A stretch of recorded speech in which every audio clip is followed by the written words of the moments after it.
आएंगे रेजिस्टेंस पे।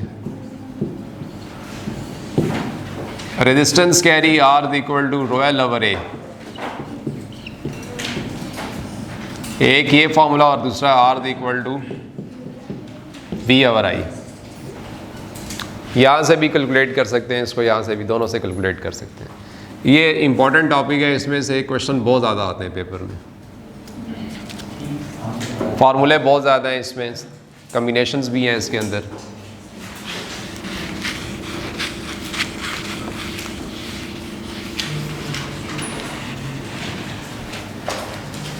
रेजिस्टेंस कितनी चीज़ों पे डिपेंड करती है?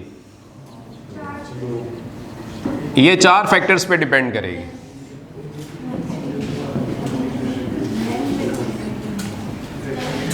वो 4 फैक्टर कौन से हैं?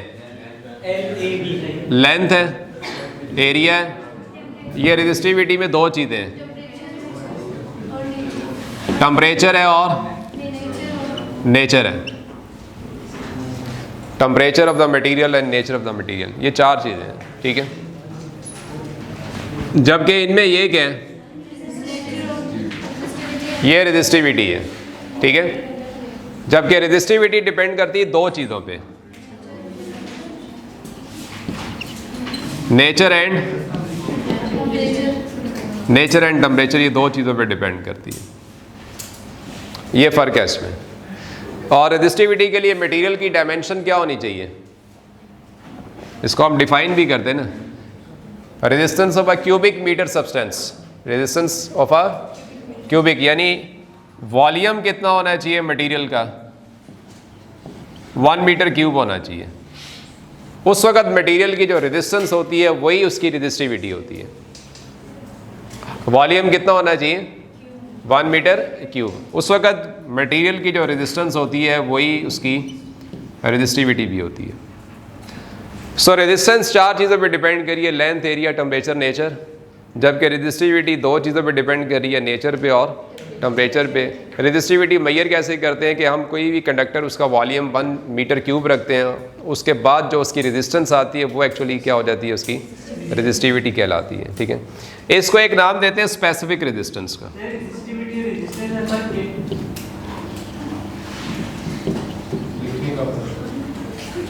इसमें 4 फैक्टर हैं, एक लेंथ है, एरिया, टेम्परेचर, और इसमें कितने फैक्टर हैं? 2 है ना, नेचर और टेम्परेचर। अब ये फ़र्ज़ करें कि 2 मटेरियल हैं, दोनों एक जैसे हैं, लेंथ वाइज भी सेम है और एरिया वाइज भी सेम है, ठीक है। तो अब डायमेंशन तो हो गई सेम इनकी, फिर भी इनकी रेजिस्टेंस क्यों डिफरेंट है? लाइक ये सिल्वर है और ये गोल्ड है, लेंथ भी सेम है, एरिया भी सेम है, तो रेजिस्टेंस सेम आनी चाहिए थी, सेम नहीं आ रही। इसका मतलब है नेचर इन्वॉल्व है, ठीक है। और वो नेचर बेसिकली ये, अब यहाँ पे रेजिस्टिविटी का फैक्टर आता है। सर तो ये रेजिस्टिविटी को स्पेसिफिक रेजिस्टेंस कहते हैं? उसी को कहते हैं ना, यानी ये खास रेजिस्टेंस है। खास बात क्या है? 1 मीटर। हाँ, वॉल्यूम इतना होगा, उस वक्त की रेजिस्टेंस को रेजिस्टिविटी कहेंगे। हर रेजिस्टेंस जो है वो रेजिस्टिविटी नहीं है, ये ख़ास वैल्यू के ऊपर जो रेजिस्टेंस होती है उसको रेजिस्टिविटी कह देते हैं, ठीक है। अब इसके जो फर्दर फार्मूले हैं ना रेजिस्टेंस के, वो आपने देखने हैं इसमें।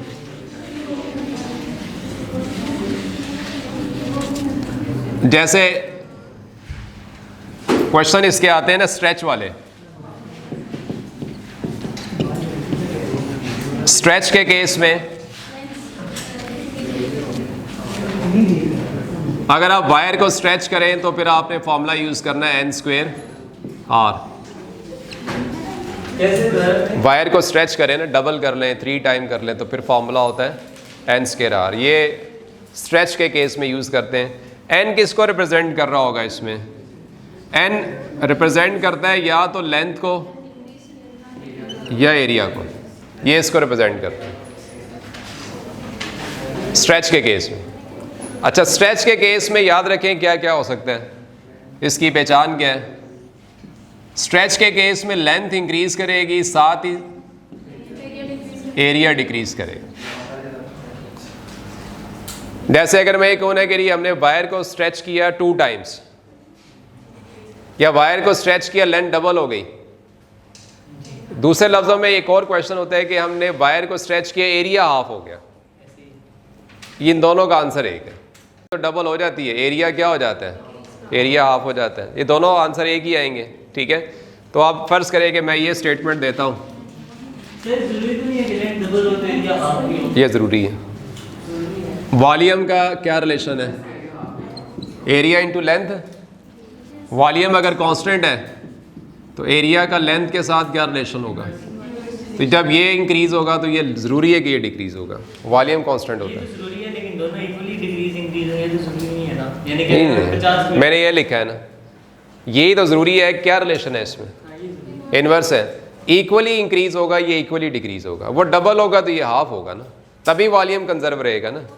इधर 2 लगाएंगे उधर 1/2 लगाएंगे तो वॉल्यूम कांस्टेंट रहेगा ना, वॉल्यूम फिक्स रहता है, ठीक है। इसलिए जितना लेंथ इंक्रीज़ होगी उतना एरिया फिर डिक्रीज़ भी होगा।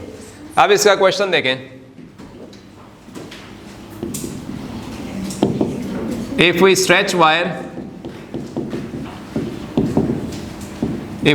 a wire so that its area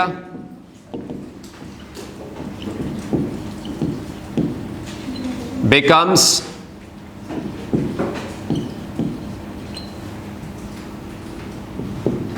1/3 कह लें या becomes a/3 कह लें, देन रेजिस्टेंस क्या होगी।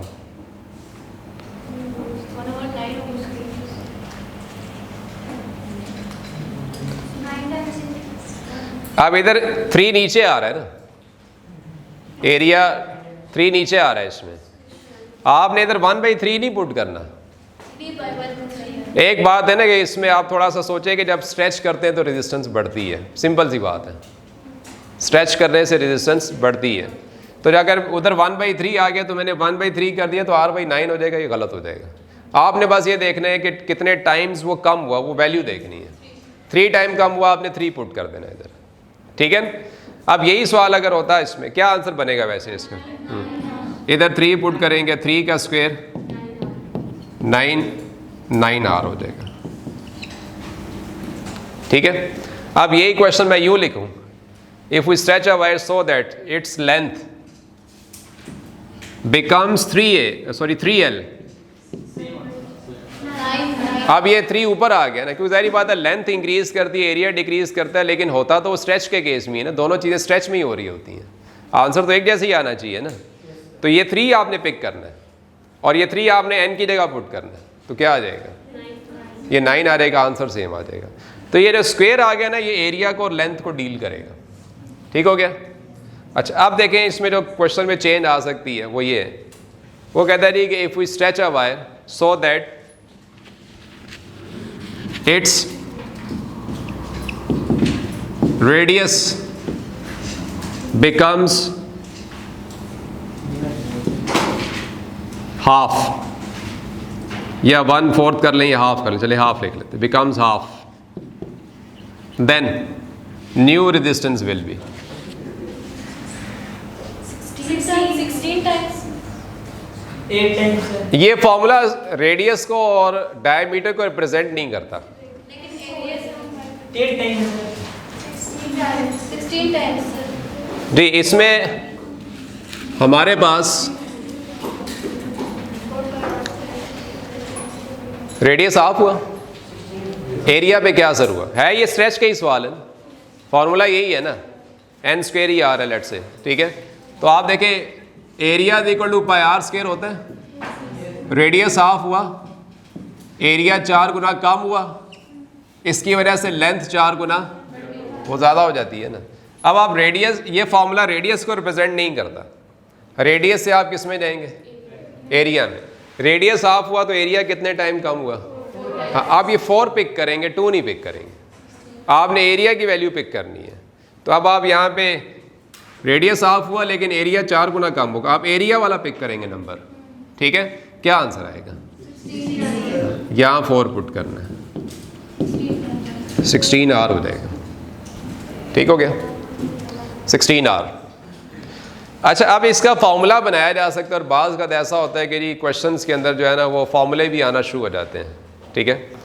तो हम ये कर सकते हैं कि अगर मैं यहाँ पे यूँ लिख लूँ, अब ठीक है, रेडियस की अब मैं रेडियस को डायरेक्ट सॉल्व कर सकता हूँ। रेडियस में क्या हुआ था? हाफ हुआ था।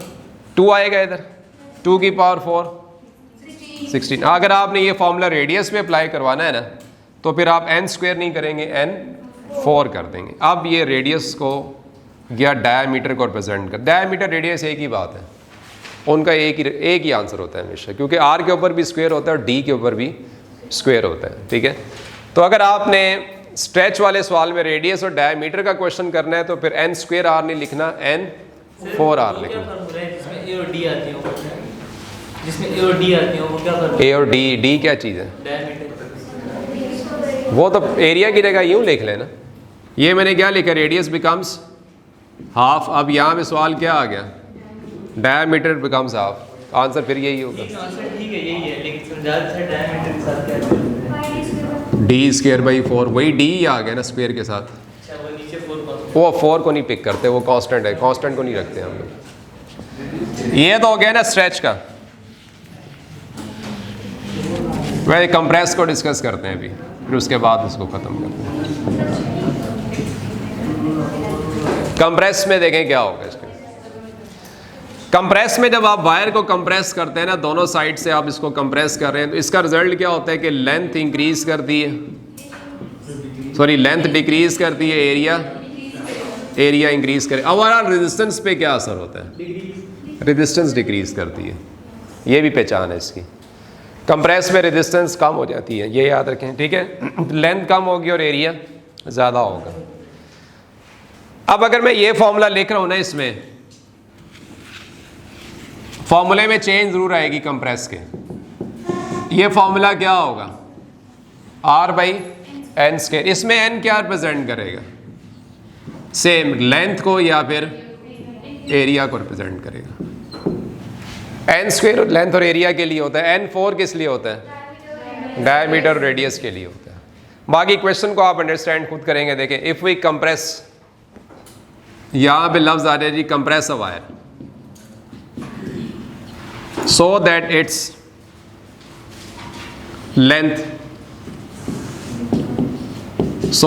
length, देखिए लेंथ क्या होती है? कम होती है इसमें। तो ये सवाल गलत हो जाएगा। मैं कहूँ if we compress a wire so that its length becomes double, ये तो सवाल ही गलत हो गया ना। कंप्रेस कर रहे हैं और लेंथ डबल हो गई, कंप्रेस करने से लेंथ डिक्रीज ही करती है। तो ये यहाँ पे हाफ लिखा हुआ है, क्या करेंगे? हाफ कितना होता है? 2 होता है।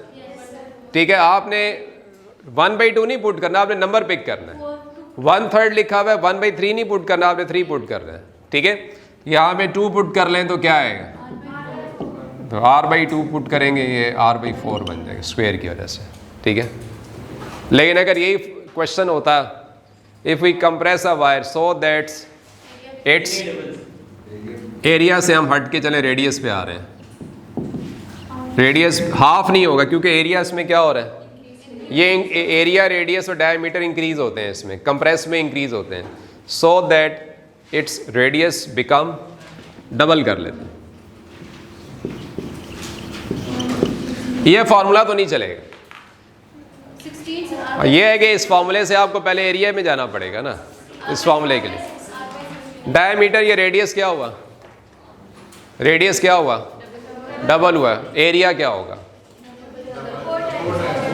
रेडियस पे स्क्वायर होता है ना, एरिया क्या हुआ? 4 टाइम। यहाँ क्या पुट करेंगे? 4, तो आंसर r/16।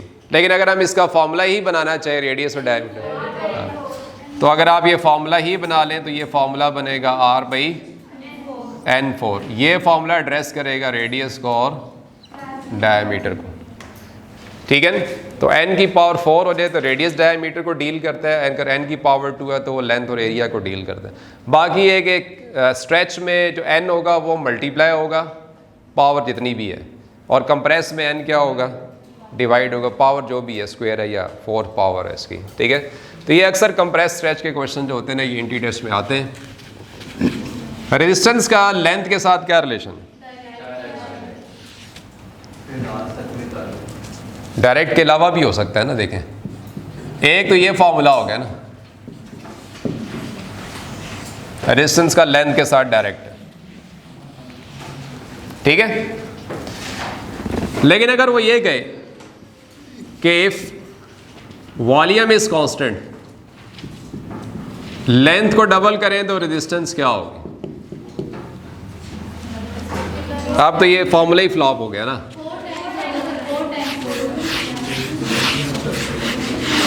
अब तो ये फॉर्मूला ही एप्लीकेबल नहीं रहा।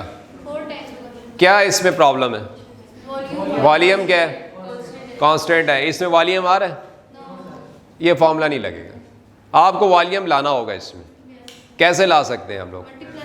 एक काम करें, लेंथ को भी रखें।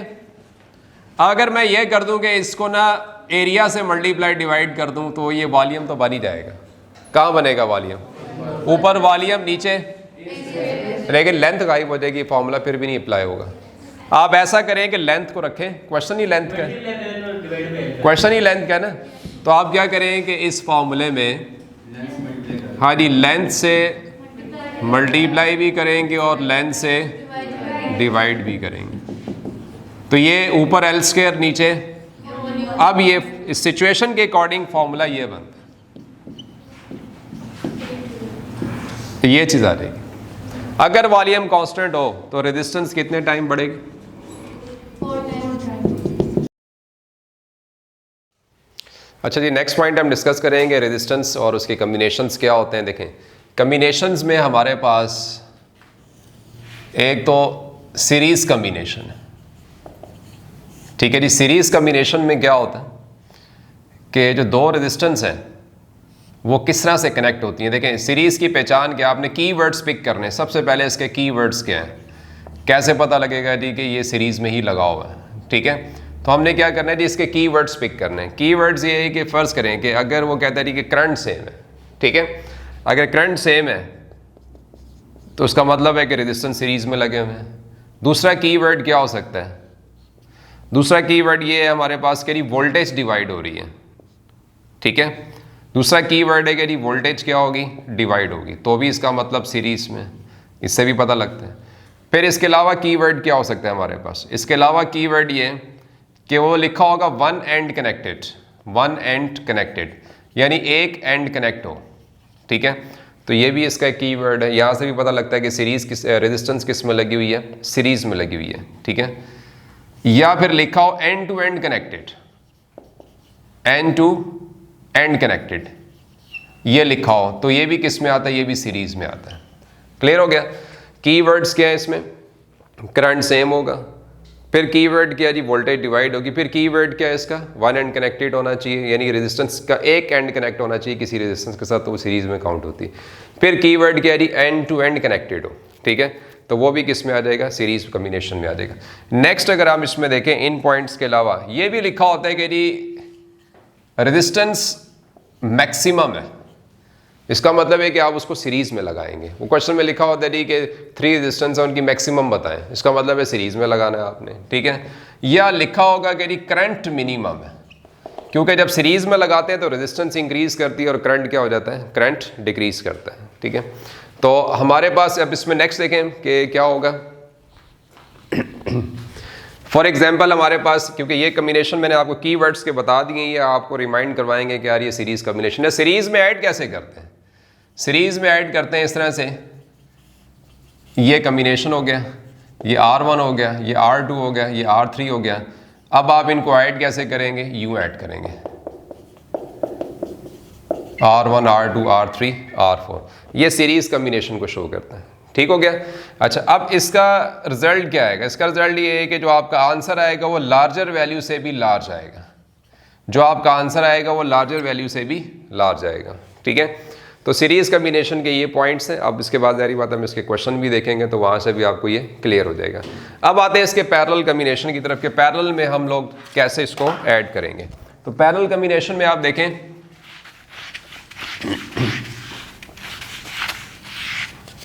पैरेलल कम्बिनेशन क्या होगा इसका। पैरेलल कम्बिनेशन में हम इसको ना रेसिप्रोकल ऐड करते हैं।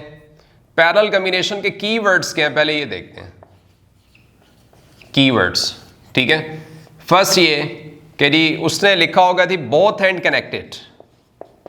पैरेलल कम्बिनेशन क्या जी, बोथ एंड कनेक्टेड का लफ्ज, यानी रेजिस्टेंस दोनों एंड से जुड़ी हुई हो। जैसे कि मैं आपको एग्जांपल देता हूँ, कि अगर रेजिस्टेंस यूं जुड़ी हुई है तो ये कौन सा कम्बिनेशन है, ये सीरीज कम्बिनेशन, क्योंकि एक एंड कनेक्ट है, ये है वन एंड कनेक्टेड, या इसको आप कहते हैं एंड टू एंड कनेक्टेड, ठीक है, एक एंड से दूसरा एंड जुड़ा हो। दूसरा पैरेलल कम्बिनेशन में होता है बोथ एंड कनेक्टेड, यानी ये दो रेजिस्टेंस है, इसके दोनों एंड कनेक्ट है, यहाँ से भी कनेक्ट है, यहाँ से भी कनेक्ट है, इसको बोलते हैं बोथ एंड कनेक्टेड। तो ये पैरेलल कम्बिनेशन होगा। पैरेलल कम्बिनेशन होता है बोथ एंड कनेक्टेड, ठीक है। अच्छा, इसके अलावा कीवर्ड क्या होगा, ये होता है कि बास का लिखा होता है कि पैकेट का लफ्ज लिखा होता है, पैकेट का लफ्ज लिखा होता है। देखिए एमसीक्यूज में कीवर्ड से ही पता लगेगा आपको, जानबूझ के वो ऐसा वो वर्ड उसमें ऐड कर देते हैं कि वो आपको पिक करने में प्रॉब्लम हो रही होती है, ये आपने कभी सुना ही नहीं होता, ठीक है। पैकेट का लफ्ज लिखा होगा या बंडल लिखा होगा कि रेजिस्टेंस काम क्या करे, बंडल। जैसे इसकी एग्जांपल मैं देता हूँ कि ये आपके पास ना यूँ रेजिस्टेंस है 4, ठीक है, ये आप इसको यूँ कर लें, ये हो गया पैकेट। अब देखें ये चारों इस एंड से कनेक्टेड है, ये चारों इधर से भी कनेक्टेड, ये पैरेलल कम्बिनेशन है। जब आप बंडल बनाएंगे, पैकेट बनाएंगे, तो ये एक एंड यहाँ पे कनेक्ट हो जाएगा सबका, दूसरा एंड यहाँ पे कनेक्ट हो जाएगा, तो ये पैरेलल कम्बिनेशन में होगा, ठीक हो गया। तो इसको हम पैरेलल कम्बिनेशन कहते हैं। अच्छा, अब आप देखिए नेक्स्ट, इसके बाद और क्या कीवर्ड्स हो सकते हैं, ये याद रखें इसमें कि सीरीज पैरेलल कम्बिनेशन में वोल्टेज सेम रहता है, ये भी पहचान है। करंट डिवाइड होता है, ये भी इसका कीवर्ड हो गया कि करंट डिवाइड हो रहा होगा, ठीक है। बोथ एंड कनेक्टेड, पैकेट का लफ्ज होगा, बंडल का लफ्ज होगा, ये एक ही चीज़ हो गई, ठीक है। वोल्टेज सेम है और करंट डिवाइड। और एक बात और भी लिखी हुई होती है अक्सर एमसीक्यूज में, मैंने देखा है उसको, side by side, side by side लिखा होगा तो वो भी पैरेलल कम्बिनेशन होगा। ये वो की सवाल बड़ा आसान होता है इसका, रेसिप्रोकल ऐड करना कौन सा मुश्किल है, वो तो सारे बच्चे कर लेते हैं। सवाल में पिक करना है कि जी रेसिप्रोकल ऐड करना है कि डायरेक्ट ऐड करना है, ये मुश्किल है, इसको याद रखना पड़ता है। कुछ बातें याद रखनी पड़ती हैं कॉन्सेप्ट्स के साथ भी, ठीक है। ये है साइड बाय साइड, देखिए सबकी साइड जुड़ी हुई है, जैसे कि ये एक मेरे पास रजिस्टर है, ये इसकी साइड है, ठीक है, तो मैं इसको साइड से साइड जोड़ रहा हूँ, ये साइड बाय साइड जोड़ेंगे तो एंड टू एंड कनेक्ट हो जाएंगे, दोनों बोथ एंड कनेक्ट हो जाएंगे, ये वाला एंड भी और ये वाला एंड भी, तो ये बोथ एंड कनेक्टेड में आ जाएगी। क्लियर हो गया। तो ये आपके पास कीवर्ड्स हैं जो कि मैंने पहले भी कहा कि याद रखें कि अगर आप चाहते हैं कि मिस्टेक्स कम हो, और वो भी ब्लंडर वाली मिस्टेक, सिली मिस्टेक जिसे कहते हैं कि सवाल आता है फिर भी गलत हो गया, कैसे गलत हो गया, वो कीवर्ड स्किप कर गए आप, कीवर्ड चेंज होने की देर है कि आंसर ही बदल जाते हैं, ठीक है। तो ये याद रखें कि आपके जो मिस्टेक्स हैं उसका कीवर्ड्स के साथ इन्वर्स रिलेशन है। सिली मिस्टेक्स कीवर्ड्स के साथ इन्वर्स रिलेशन है। जितने कीवर्ड्स आपके स्ट्रांग होंगे, याद होंगे आपको, जितनी ज़्यादा ग्रिप करेंगे इनके ऊपर, इसका मतलब ये है कि मिस्टेक्स उतनी कम होंगी, ठीक है। तो कीवर्ड्स का इन्वर्स रिलेशन है मिस्टेक्स से, जितने ज़्यादा कीवर्ड्स याद रखेंगे मिस्टेक्स उतनी क्या होंगी, कम होंगी। अब इस कम्बिनेशन के कुछ सवाल देखते हैं, 2-3 सवाल आपको बताता हूँ ताकि आप लोग, अब ये पैरेलल में ऐड कैसे करना है ये फॉर्मूला भी देख लें। पैरेलल में हम कैसे ऐड करते हैं, नहीं रेसिप्रोकल ऐड करते हैं, ये ऐड करने का तरीका होता है इसमें, ठीक है। पैरेलल में ऐड करने का ये तरीका होता है कि रेसिप्रोकल ऐड करते हैं इसमें। अच्छा, जो आंसर आएगा आपके पास वो स्मॉलर से भी स्मॉल आएगा। जैसे कि आपके पास 2 रेजिस्टेंस है, 2 और 3 है, आपका आंसर 2 से लेस आएगा, तो आप सबसे पहले देखें कि कोई आंसर ऐसा है जो 2 से लेस है। बास का तो होता है एक ही ऑप्शन होती है जो कि 2 से लेस होती है, आप उसको पिक कर लें, ठीक है। इसके अलावा कीवर्ड्स क्या होते हैं, नहीं पैरेलल कम्बिनेशन के अंदर कुछ कीवर्ड्स मैंने अभी आपको बता दिए। कुछ कीवर्ड्स ये भी होते हैं कि जी वो कहता है जी कि रेजिस्टेंस मिनिमम होगी, तो जारी बात है पैरेलल में लगाएंगे तो मिनिमम ही आएगी, ठीक है। दूसरा एक और कीवर्ड भी हो सकता है इसके अंदर कि आपके पास करंट मैक्सिमम होगा, तो जाहिर सी बात है कि जब आप रेजिस्टेंस मिनिमम होगी तो फिर करंट क्या होगा, मैक्सिमम हो जाएगा। तो ये वो कीवर्ड्स हैं जो कि हमें चाहिए होते हैं, रिक्वायर्ड होते हैं, ठीक है। तो ये आपने माइंड में रखना है। अब ये याद रखें कि मेरे पास ना बास का क्वेश्चन इस तरह से भी आ सकता है कि ये रेजिस्टेंस है, दोनों लगी हुई हैं जी पैरेलल में, ठीक है, ये 10 है और ये 10 है। अगर पैरेलल में एक रेजिस्टेंस और लगा दें तो क्या होगा, क्वेश्चन है, पैरेलल में एक रेजिस्टेंस और लगा दें तो क्या होगा, ठीक है। तो क्या होगा जी, पैरेलल में रेजिस्टेंस लगाने से रेसिप्रोकल ऐड होगा। अभी ये आंसर 10/2 आ रहा है तो पैरेलल में लगाएंगे तो 10/3 हो जाएगा। पैरेलल में रेजिस्टेंस लगाने से अगर एक और हम ऐड कर देंगे तो रेजिस्टेंस कम हो जाएगी। पैरेलल में लगाते जाएंगे आंसर कम होता जाएगा। दूसरा ये कि कभी कभी यूं पूछा होता है कि पैरेलल में रेजिस्टेंस हटाने से क्या होगा, जैसे कि ये इनका आंसर क्या बनता है 5 बनता है ना, रेसिप्रोकल ऐड करें। अगर मैं 1 हटा लूं तो 1 रह जाएगी, 10 हटा लूं तो 10 रह जाएगा। अगर मैं रिमूव करूंगा ना किसी एक को, लेट से कि मैं इसको रिमूव कर देता हूं, अगर मैं इसको रिमूव करूंगा तो this will be the answer, 1 रह जाएगी फिर। तो पैरेलल में रेजिस्टेंस लगाते जाएं आंसर कम होता जाएगा, हटाते जाएं आंसर ज़्यादा होता जाएगा। ठीक है, तो ये ओवरऑल चीज़ है इसमें। अब आप एक क्वेश्चन बताता हूँ जो कि प्रीवियस ईयर क्वेश्चन भी है और वो अक्सर स्टूडेंट्स को समझ भी नहीं आता कि उसका जो डायग्राम है वो समझ नहीं आ रही होती। वो क्या है देखें, कॉन्सेप्ट जो मैंने अभी दिया मैं उसको यूज़ करके ही बताऊंगा आपको। देखें प्रीवियस ईयर क्वेश्चन में से है कि ये आपके पास 3 रेजिस्टेंस हैं, ठीक है, हर एक की वैल्यू लेट से कि मैंने कह दी थी कि आर और आर, ठीक है। अब ये तीनों किस में लगे हुए, ये आप इसको कमेंट सेक्शन में बताएंगे कि ये तीनों किस में लगे हुए हैं। आप देखें कि इनमें से करंट गुजारा जाए तो करंट क्या रहेगा, सेम रहेगा, तो इसका मतलब ये तीनों सीरीज में लगे हुए हैं। दूसरा ये कि मैंने कहा था एक एंड कनेक्टेड होगा, इसके और इसके दरमियान में यहाँ पे एक्स लगा देते हैं, एक एंड कनेक्ट है, इसके और इसके दरमियान में एक एंड कनेक्ट है। इसका मतलब है कि ये सीरीज में सिर्फ एक एंड कनेक्ट है, ठीक है। इसका आंसर क्या होगा, इस वक्त इसका आंसर होगा 3R, क्योंकि सीरीज में डायरेक्ट ऐड कर लें, इसका आंसर क्या हो जाएगा 3R हो जाएगा। अब नेक्स्ट अगर आप देखें इसमें हम यूं करते हैं, मैं यहां से एक वायर उठाता हूं, यहां से इन दोनों रेजिस्टेंस में एक कनेक्शन था X, मैंने यहां से वायर उठा के यहां लगा दी, ये अब 2 कनेक्शन हो गए। ये दोनों रेजिस्टेंस वन एंड कनेक्टेड नहीं है, बोथ एंड कनेक्टेड है। यहां से जुड़ी हुई X है, दूसरा मैंने इधर से वायर दे के फिर जोड़ दी, दूसरा एंड नहीं ना जुड़ा हुआ था, मैंने जोड़ दिया, ठीक है। अच्छा ये 2 रेजिस्टेंस हैं, इनका कनेक्शन एक जगह पे वो वाई पे है, सिर्फ एक एंड कनेक्ट है। अगर मैं एक वायर उठा के यहां से यूं लगा दूं तो देखिए मैंने यहां से कनेक्शन भी इनका आपस में मिला दिया, यूं मिला दिया। अब ये बोथ एंड कनेक्टेड हो गया। तो अब ये तीनों किस में हो गए, ये तीनों पैरेलल में हो। कैसे कि जैसे ये दोनों रेजिस्टेंस हैं, ये दरमियान से जुड़े हुए हैं, यहाँ से भी तो जुड़े हुए हैं, तो दोनों एंड कनेक्ट हो गए। ये 2 रेजिस्टेंस हैं, दरमियान से जुड़े हुए, यहाँ से भी जुड़े हुए हैं। इसका मतलब ये अब तीनों किस में हो गए, पैरेलल में हो गए। तो पैरेलल में कैसे ऐड करते हैं, रेसिप्रोकल ऐड करते हैं। तो हमारे पास आंसर क्या आएगा, ये आंसर आ जाएगा। तो इसको यूँ ऐड कर लें, ठीक है। तो सॉल्व करेंगे ना तो ये R/3 आ जाएगा। क्लियर हो गया, सीरीज का और पैरेलल का डिफरेंस पता लग गया आपको, ठीक है। ये अक्सर एक क्वेश्चन आया होता है, पास पेपर में भी आया था ये वाला, तो उसका आंसर क्या होगा, ये R/3 हो जाएगा। नेक्स्ट आप देखें इसमें कट एंड पैरेलल में हम लोग क्या करते हैं, कट एंड पैरेलल। देखिए पहली बात तो ये है कि जी आइडेंटिकल अगर रेजिस्टेंस हो, आइडेंटिकल हो और सीरीज में हो, आइडेंटिकल हो सीरीज में हो, तो आपने क्या करना है, आइडेंटिकल सीरीज, तो फिर आप क्या करेंगे जी R = NR, ये आइडेंटिकल RS लिख लेते हैं, आइडेंटिकल सीरीज है, ठीक है। क्या ज़रूरत है कि आप इतना ज़्यादा जो है वो उसको अलग अलग सॉल्व, फर्ज करें वो कहता है जी 100 रेजिस्टेंस है और हर एक की वैल्यू जो है 5 है, तो आप 100 दफ़ा तो नहीं ऐड कर सकते, फिर आप इसके साथ या 100 पुट करेंगे या 5, तो 500 आंसर हो जाएगा। आइडेंटिकल पैरेलल हो, आइडेंटिकल पैरेलल हो, तो फिर आपने क्या करना है जी R/N कर देना, ये आइडेंटिकल पैरेलल है, ठीक हो गया। वो आइडेंटिकल सीरीज है। अब ये अगर फर्स्ट के लिए 100 रेजिस्टेंस है, हर एक की वैल्यू 5 है, वो कहता है जी इनको पैरेलल में लगाना है, तो फिर आप सबको कैसे ऐड करेंगे, मुश्किल हो जाएगी, आप शॉर्टकट लगाए यहाँ पे, ठीक है। तो ये आ जाएगा आपके पास R/N। अब वो कहता है जी कट एंड पैरेलल, फर्ज करें कि ये एक वायर है मेरे पास, इसको 2 हिस्सों में कट किया, कट करने से आपको पता है कि रेजिस्टेंस क्या होती है जी, हाफ हो जाती है, ठीक है। फिर उसके बाद उसको वो कहता है जी पैरेलल में भी लगा दिया, या वो कहता है जी पैकेट बना दिया, या बंडल बना दिया, या साइड बाय साइड कर दिया। इसका मतलब होता है कि आपने उनको पैरेलल में कर दिया।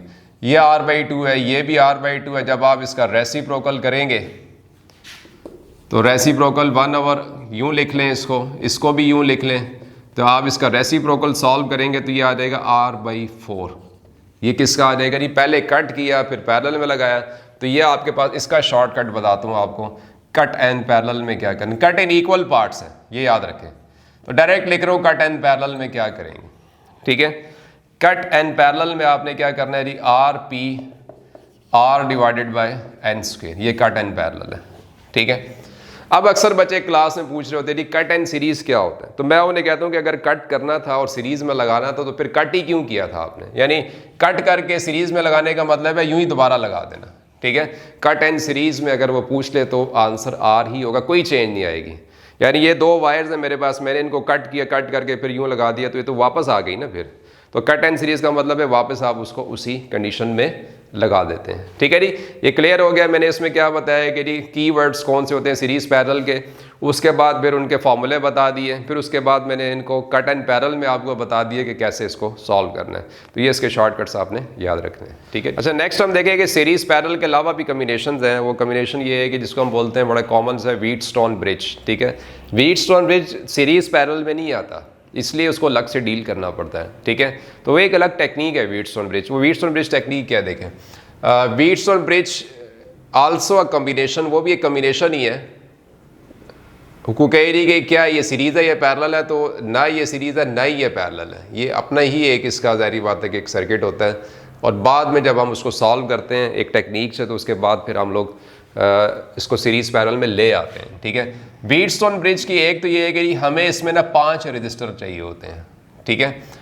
5 रजिस्टर नॉर्मली लगे होते हैं या 4 लगे होते हैं, दरमियान में गैल्वेनोमीटर भी हो सकता है, ठीक है। नेक्स्ट ये इसका जो फर्दर ये है कि हमारे पास वो जो रेजिस्टेंस लगी हुई होती है ना, इस तरह मैं पहले आपको सिंपली एक्सप्लेन कर देता हूँ कि ये वाली रेजिस्टेंस, ये एक सर्किट डायग्राम देखें इसकी, ठीक है, कि ये आपके पास क्या है, एक सर्किट डायग्राम है इसकी। यहाँ पे रेजिस्टेंस एक लगा लेते हैं हम, इसको R1 कह दें। R1 को लेट से कि मैंने कह दिया जी 10, R2 इसको भी मैंने कह दिया, ये भी MCQ आया हुआ है जी इंटी टेस्ट में, ये भी प्रीवियस ईयर क्वेश्चन है, इंपॉर्टेंट चीज़ है ये भी, ठीक है। अच्छा, यहाँ पे हम लगा देते हैं जी R3 कह दें, उसको भी 10 कह दें। यहाँ पे हम लगा देते हैं जी R4, उसको भी 10 कह दें। सेंटर वाली जो मर्ज़ी लगा लें, ठीक है, इसको आप R5 कह दें, ये जो मर्ज़ी लगा लें, इसको आप 20 कह दें। अब ये बेसिकली क्या है जी, 5 रजिस्टर लगे हुए, तो ठीक है जी, ये 5 वाली कंडीशन पूरी होगी। उसके बाद जिससे आपने फाइंड करनी, लेट से कहते हैं जी यहाँ से फाइंड करनी है, इन दोनों के बीच में से फाइंड करनी है, ठीक है। तो फिर रेजिस्टेंस इन दोनों के बीच में नहीं होनी चाहिए, रेजिस्टेंस वर्टिकल लगी हुई होनी चाहिए अगर आपने इन दोनों के बीच में फाइंड करनी है। तो रेजिस्टेंस कहाँ पे हम लगाएंगे, वो हम वर्टिकली लगा देंगे इसको, ठीक है। अगर इन दोनों में फाइंड करनी है, रेजिस्टेंस वर्टिकल लगी हुई होगी एक चीज़, ठीक है, कि रेजिस्टेंस जो है ना वो 2 पॉइंट्स के बिल्कुल परपेंडिकुलर में आनी चाहिए, वर्टिकल में आनी चाहिए। नेक्स्ट ये है कि ये जो रेशो है R1 और R2 की, अब देखें ये रेजिस्टेंस अगर मैं यूँ लगा दूँ, फ़र्ज़ करें ये अगर मैं यूँ लगा दूँ तो ये व्हीटस्टोन ब्रिज नहीं है, ये तो एक सिंपल सा सर्किट हो जाएगा, कुछ करंट इधर चला जाएगा, कुछ इधर चला जाएगा, कुछ करंट इधर चला जाएगा। ये तो सीरीज़ पैरेलल वाला कम्बिनेशन है, यहाँ से करंट आएगा, इधर जाएगा और इधर जाएगा, ये तीनों किस में होंगे, पैरेलल में। इनमें करंट सेम होगा तो ये किस में होंगे, सीरीज़ में हो जाएंगे, तो सिंपली सॉल्व हो जाएगा। ये सीरीज़ पैरेलल कम्बिनेशन है, इसलिए ये रेजिस्टेंस का होनी चाहिए, रेजिस्टेंस यहाँ होनी चाहिए, तो ये व्हीटस्टोन ब्रिज है, ठीक हो गया। अब ये जो रेशो है ना R1 और R2 की, ये रेशो क्या बनती है, 10/10 1, R3 R4 की ये रेशो भी 10/10 क्या बनती है, ये भी 1 बनती है। ये रेशो सेम आनी चाहिए, अगर ये रेशो सेम है तो ये व्हीटस्टोन ब्रिज है। इस रेशो के सेम होने का फ़ायदा ये होता है कि ये जो पॉइंट्स होते हैं ना, ये वाले पॉइंट्स X एंड Y कहते हैं, यहाँ पे पोटेंशियल सेम आ जाता है, यहाँ पे वोल्टेज सेम आ जाता है। जब यहाँ पे वोल्टेज सेम आ जाएगा तो करंट तो नहीं चलेगा, तो लिहाजा ये सेंटर वाली जो रेजिस्टेंस है ना ये आप निकाल देंगे, ठीक है। सो जब ये कंडीशन पूरी हो जाएंगे, 5 रेजिस्टेंस है, ये रेशो बराबर है, तो सेंटर वाली रेजिस्टेंस को आप क्या करेंगे, निकाल देंगे। हाँ, अगर सेंटर वाली रेजिस्टेंस यहाँ लगी है तो उसको नहीं निकालेंगे, क्योंकि ये व्हीटस्टोन ब्रिज नहीं है। ये यूँ होना चाहिए, इसको यूँ होना चाहिए, तब ये व्हीटस्टोन ब्रिज है। ये सेंटर वाली निकाल दें आप, ठीक है। अब सिंपल सॉल्व करें इसको, तो क्या है, देखिए यहाँ से करंट आएगा तो ये दोनों किस में, सीरीज़ में। यहाँ से जो करंट आएगा ये दोनों सीरीज़ में, करंट सेम हो तो सीरीज़, ये दोनों सीरीज़ में कैसे ऐड करते हैं, डायरेक्ट, ये 20 आ गया। ये दोनों सीरीज़ में कैसे ऐड करते हैं, डायरेक्ट, ये 20 आ गया।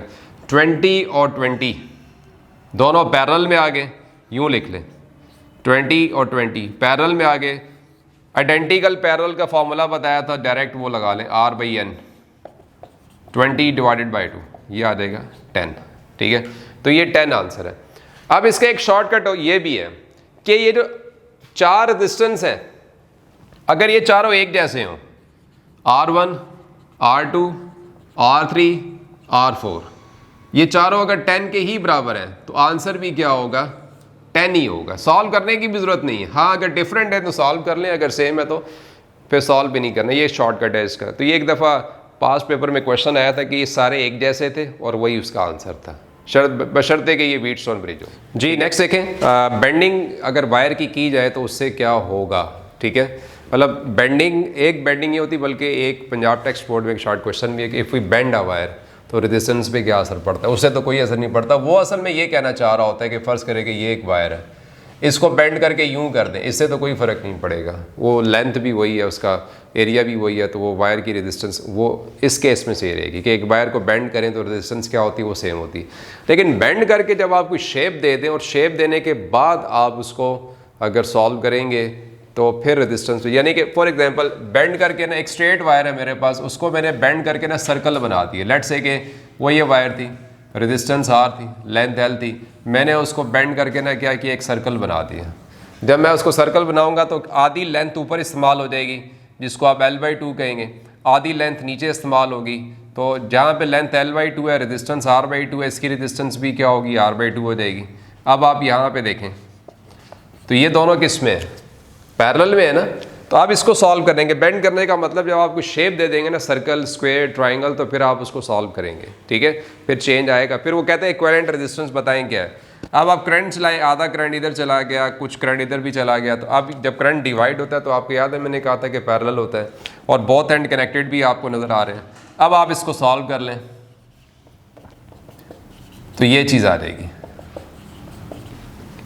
ये 2 और 2 ऊपर ले जाएं, डायरेक्ट लिख लेता हूँ मैं, आंसर आ जाएगा जी R/4, ठीक है, एलसीएम करने के बाद। तो आंसर क्या आ गया, R/4।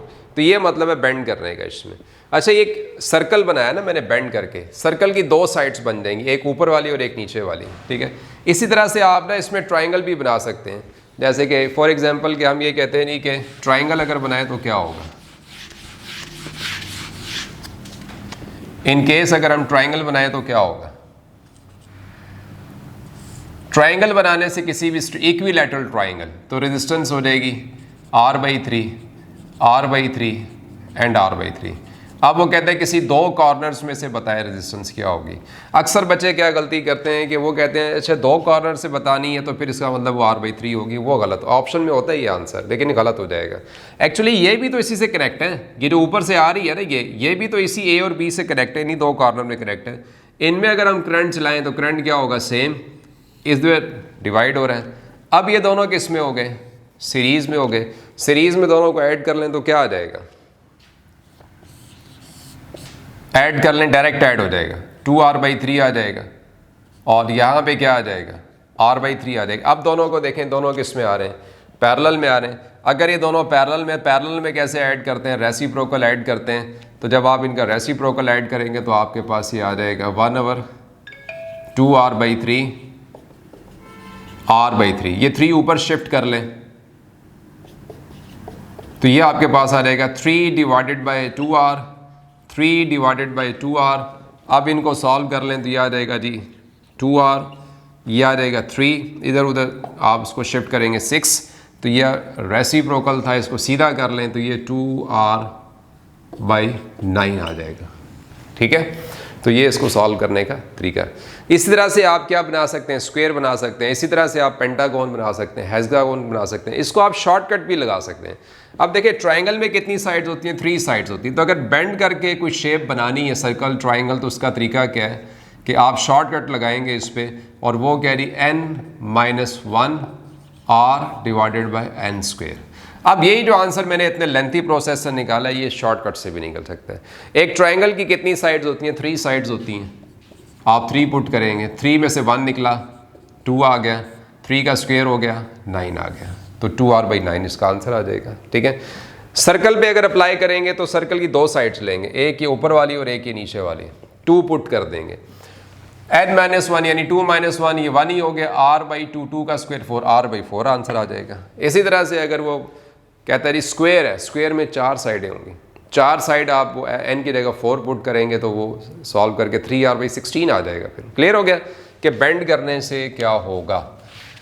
यह तो हो गया जी एक वायर को आपने बेंड किया हुआ है, ये उस केस में हम इसको सॉल्व करते हैं कि एक वायर को हमने क्या किया हुआ जी, बेंड किया हुआ है, तो फिर आंसर क्या होगा। ठीक है, बाज़ का ऐसा होता है कि किसी वायर को हम बेंड नहीं करते, लेट्स से कि ऑलरेडी एक शेप बनी हुई है, जैसे कि ये एक शेप बनी हुई है हमारे पास, बेंड नहीं किया मैंने किसी को। अच्छा, जब मैंने बेंड नहीं किया तो रेजिस्टेंस जो है वो पहले r/4 कर रहे थे, अब रेजिस्टेंस सारी जो है वो सारी एक जैसी है। ठीक है, मैंने बेंड नहीं किया, वैसे एक डायग्राम बनी हुई है। अब इसका आंसर क्या आएगा, ये तीनों किस में है, पैरेलल सीरीज़ में, जबकि ये इनके साथ क्या होगा, पैरेलल में। सीरीज़ वाले क्या हो जाएंगे 3r, ये r। अब आप इनको सॉल्व करेंगे तो ये आ जाएगा 3r r, और ये दोनों पैरेलल में रेसिप्रोकल ऐड करना होता है, ये चीज़ आ जाएगी। अब आप इसको सीधा कर लें तो यह आपके पास सॉल्व करने के बाद आ जाएगा 3r 1 3, तो ये आ जाएगा 3r/4। क्या चेंज आपको नजर आई इसमें? अगर तो ये बेंड करके मैंने बनाया होता तो आंसर आता है 3r/16, क्योंकि मैंने बेंड करके नहीं बनाया, नॉर्मली बनाया, तो ये आ जाएगा मेरे पास 3r/4।